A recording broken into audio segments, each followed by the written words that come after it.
So nandito na tayo sa SUV. Ito ang Toyota Fortuner. Sa third row guys, meron ang aircon. Yan, meron siyang available na aircon din. Dito, same din.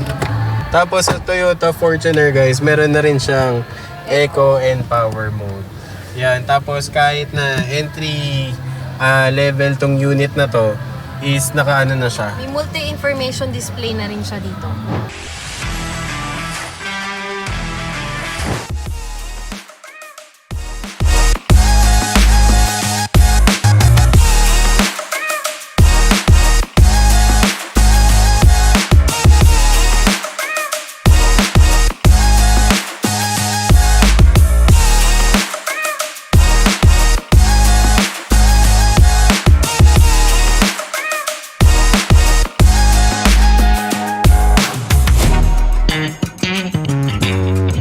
So nandito na tayo sa SUV. Ito ang Toyota Fortuner 2023.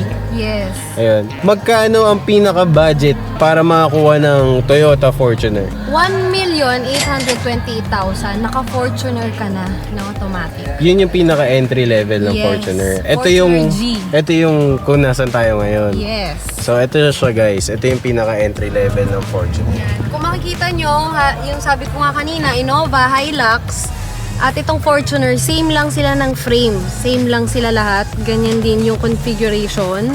At meron din tayong cool box dito. Same din. Tapos sa Toyota Fortuner guys, meron na rin siyang Eco and Power mode. Yan. Tapos kahit na entry level tong unit na to is nakaano na siya. May multi-information display na rin siya dito.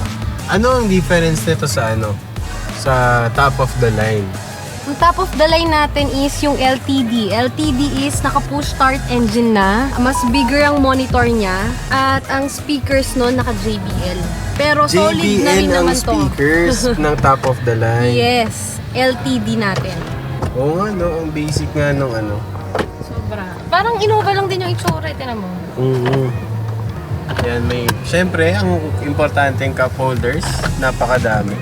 May aircon na rin sa likod. Traction control. Tapos yun, legroom, syempre SUV siya. Sobrang luwag. Tapos checkin natin yung second row.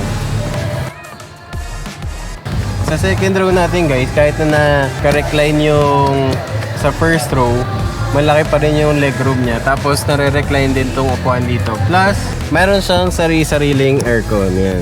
Meron siyang sariling aircon, both sides. Tapos syempre, nabababa ang armrest. And, ayan ang kanyang mga cup holders. So, nakatago siya. So, kung di ka naman umiinom, tago mo lang, armrest lang siya. Tapos, meron siyang ano dito, 12 volts charging port. Yan. Tapos, may mini compartment. Tapos, syempre, meron ka rin cup holder sa gilid. Bukod dun, sa pinaka third row, meron ding aircon.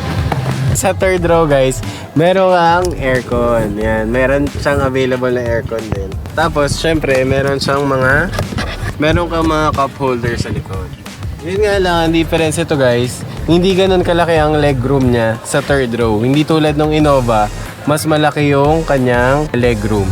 Ito ang Toyota Fortuner. So, ulitin natin, ang price nito is 1828. 1828. Tapos, ang top of the line ng 4x2, 2382. 2,382,000. Yes. Ang Then, 4x4 is 2545. 2,545. So yun guys, yun yung mga price range ng Fortuner.